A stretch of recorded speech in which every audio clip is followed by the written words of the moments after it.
Shalom saudara yang diberkati Tuhan. Tak terasa kita sudah masuk kembali di hari Minggu ini, dan kita patut mengucap syukur untuk kuasa dan penyertaan Tuhan yang melawat hidup kita, yang memberi kita keselamatan hingga sampai hari ini. Saudaraku, kita akan mendengar firman Tuhan dengan tema belajar bertekun. Nats firman Tuhan dari Ayub pasal yang kedua, ayatnya yang ke-9 dan 10. Demikian firman Tuhan. Maka berkatalah istrinya kepada Ayub, masih bertekunkah engkau dalam kesalehanmu? Kutukilah Allahmu dan matilah. Tetapi jawab Ayub kepadanya, engkau berbicara seperti perempuan gila. Apakah kita mau menerima yang baik dari Allah, tetapi tidak mau menerima yang buruk? Dalam kesemuanya itu, Ayub tidak berbuat dosa dengan bibirnya. Saudaraku, kalau kita belajar kisah Ayub, sebenarnya kita sedang belajar mengikuti alur pikiran Tuhan. Kita sedang memahami konsepnya Allah. Karena kita sedang mengikuti alur pikirannya Tuhan, maka ada hal-hal yang kita temukan dalam kitab Ayub yang bertolak belakang dengan rasio kita, sehingga timbul pertanyaan demi pertanyaan.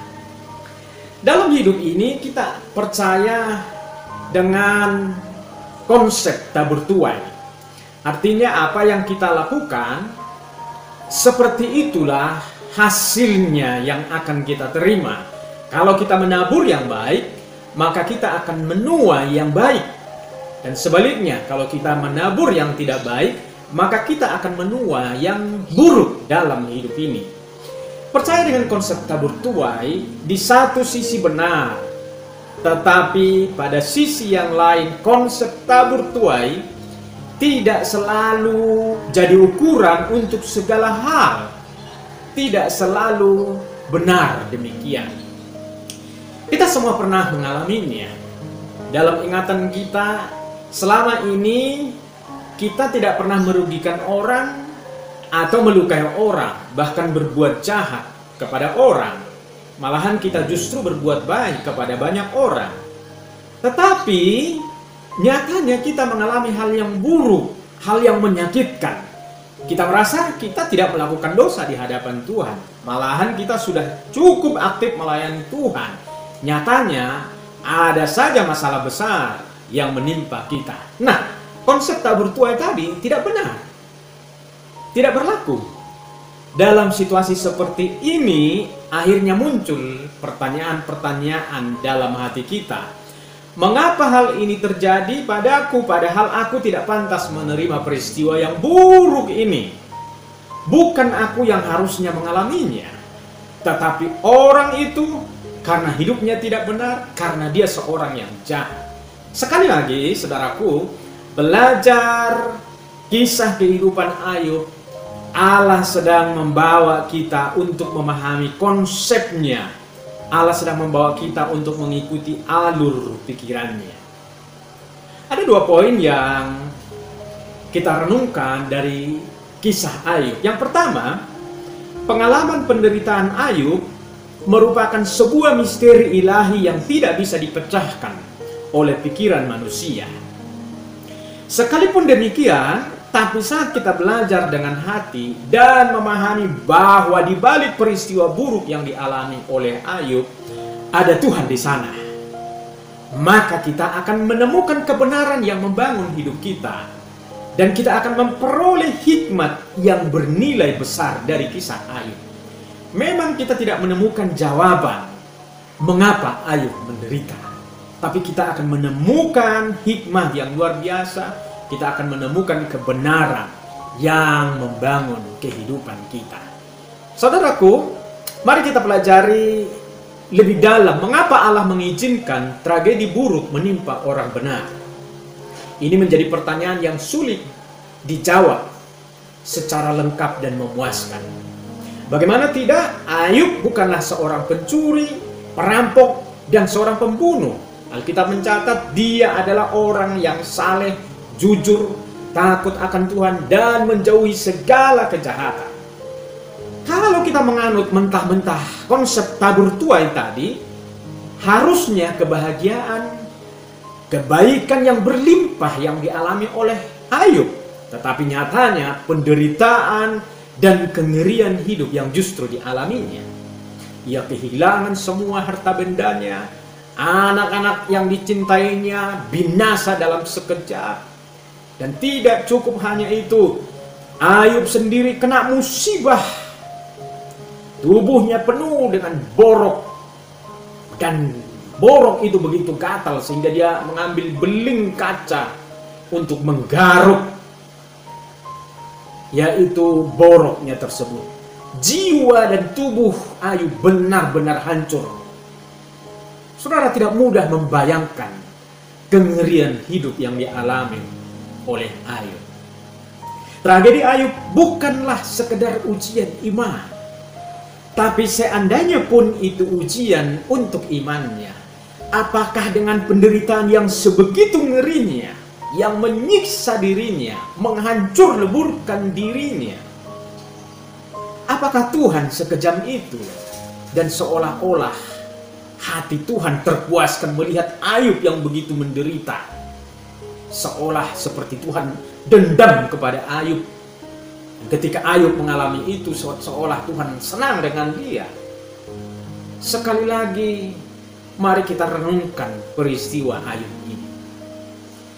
Allah meminjam Ayub sebagai sarana Allah untuk mengajarkan kepada semua orang percaya di bumi ini tentang apa itu ketekunan.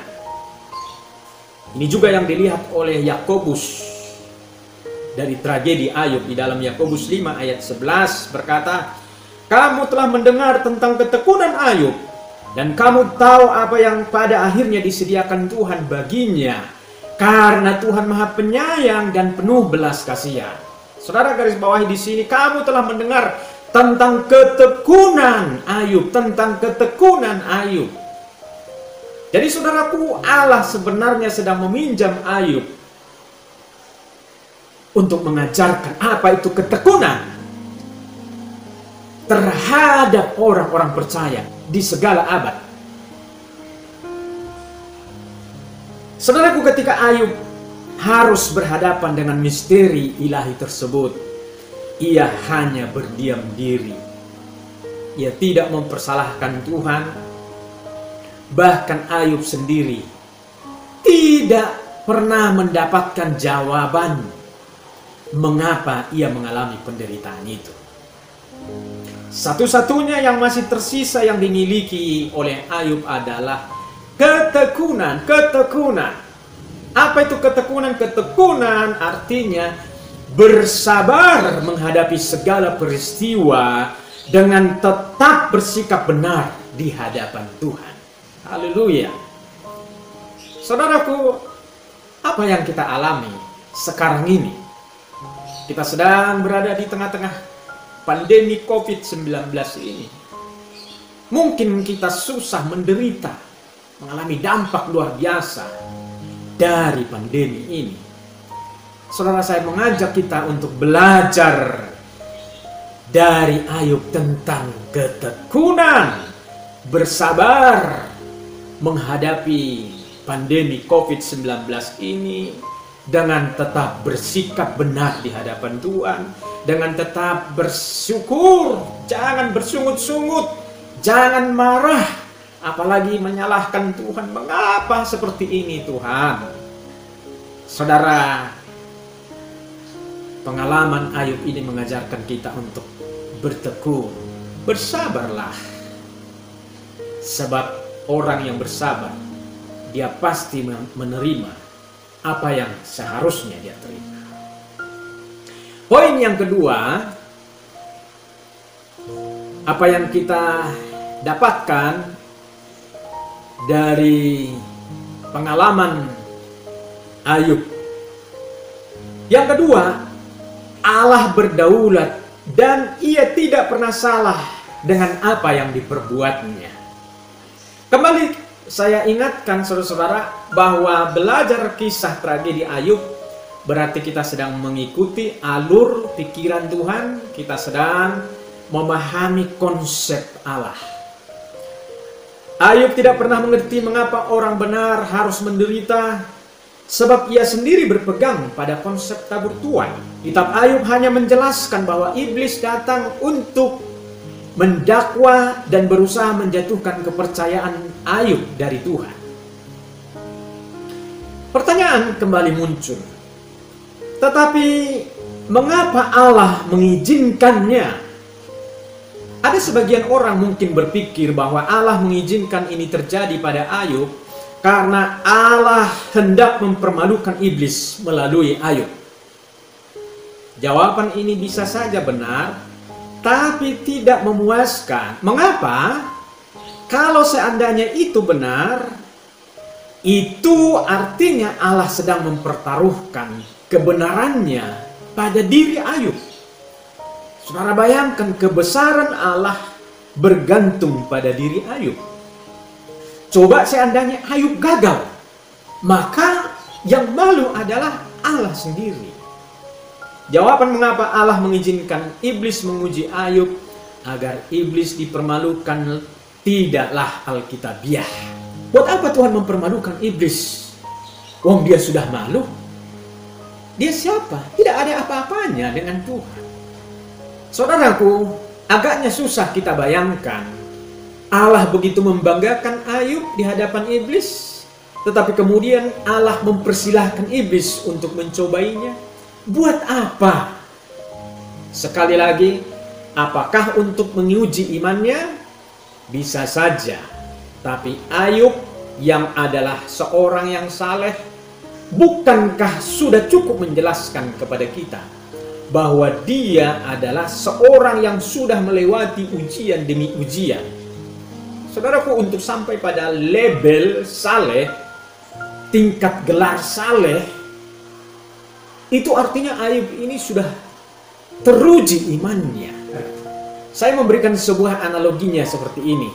Sama seperti dalam sebuah perguruan silat, untuk sampai pada level suhu, itu merupakan tingkat tertinggi dalam sebuah perguruan. Untuk sampai pada level itu, artinya orang atau seseorang sudah mengalami proses yang panjang, yang luar biasa, sehingga ia sampai pada level suhu. Sama seperti dengan Ayub. Buat apa lagi Ayub diuji? Karena ia sudah teruji dengan gelar yang diperolehnya orang saleh. Saudaraku, kalau tetap ada orang yang mengatakan bahwa Allah mengizinkan iblis mencobai Ayub adalah untuk menguji imannya, jawaban demikian tidak salah. Tapi apakah setiap penderitaan selalu berarti ujian terhadap iman? Paulus memberikan jawabannya demikian di dalam kitab Filipi pasal yang pertama ayat yang ke-29 berkata, kepada kamu dikaruniakan bukan saja untuk percaya kepada Kristus, melainkan juga dikaruniakan untuk menderita untuk Kristus. Apa artinya? Tidak semua penderitaan adalah ujian iman. Tetapi penderitaan bagi seseorang juga bisa merupakan sebuah kasih karunia. Ayub menderita didasarkan pada kedaulatan Tuhan dan kasih karunia Allah. Kalau ada orang Kristen yang hidup sungguh-sungguh dengan Tuhan dan sudah setia melayani Tuhan, tidak pernah melakukan kejahatan, tidak pernah menyakiti orang, tetapi orang itu banyak mengalami persoalan dan penderitaan, itu bisa saja ujian iman terhadap orang itu. Tetapi bisa saja itu merupakan kasih karunia Allah bagi hidupnya. Ayub menderita bukan karena dosanya,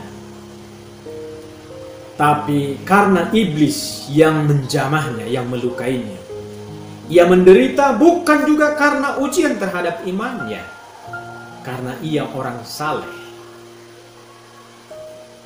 Apa kesimpulannya? Kesimpulannya adalah Allah berdaulat atas hidup kita dan ia tidak pernah salah terhadap apa yang dilakukannya. Penderitaan yang kita alami bisa saja itu ujian iman, tapi bisa saja itu kasih karunia Allah.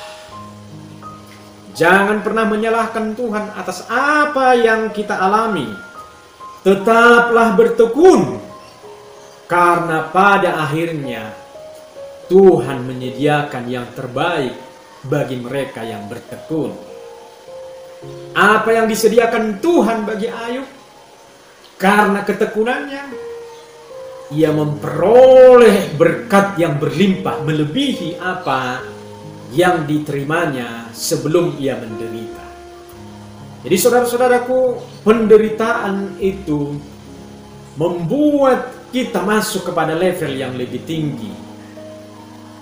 Dan itu kita dapatkan apabila kita bertekun atau hidup dalam ketekunan.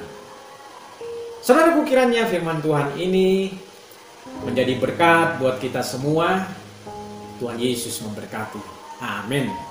Mari kita berdoa. Kami mengucap syukur atas firman-Mu ya Tuhan. Pengalaman hidup yang dialami oleh Ayub merupakan pelajaran berharga bagi kami orang-orang percaya, bahwa apa yang dialami oleh Ayub sesungguhnya Tuhan sedang meminjam dirinya untuk menceritakan, untuk menyatakan sebuah pelajaran berharga bagi setiap orang percaya, bahwa di balik ketekunan Tuhan menyediakan sesuatu yang lebih besar daripada sebelumnya. Terima kasih Tuhan atas anugerah-Mu untuk setiap kami. Hari-hari ini kami mengalami tantangan, pergumulan, dan penderitaan. Namun firman Allah mengajarkan kami untuk kami bertekun di sana. Sabar menghadapinya dengan tidak menyalahkan keadaan, apalagi menyalahkan Tuhan. Ketika kami bertekun di sana, maka Tuhan sudah menyiapkan bagi kami sesuatu yang lebih besar dalam hidup kami. Terima kasih Tuhan, berkat-Mu atas setiap kami yang sudah mendengar firman-Mu. Kiranya berkat Tuhan berlimpah, turunlah atas setiap kami, atas setiap jemaat-Mu. Tuhan memberkati seluruh jemaat-Mu dengan berkat damai dan sejahtera dari Allah Bapa, kasih karunia dan rahmat Tuhan Yesus Kristus, serta pertolongan, penghiburan, kekuatan Roh Kudus memberkati, menyertai kami sekalian hari ini sampai Maranatha. Tuhan Yesus menjemput setiap kami yang percaya. Haleluya. Amin.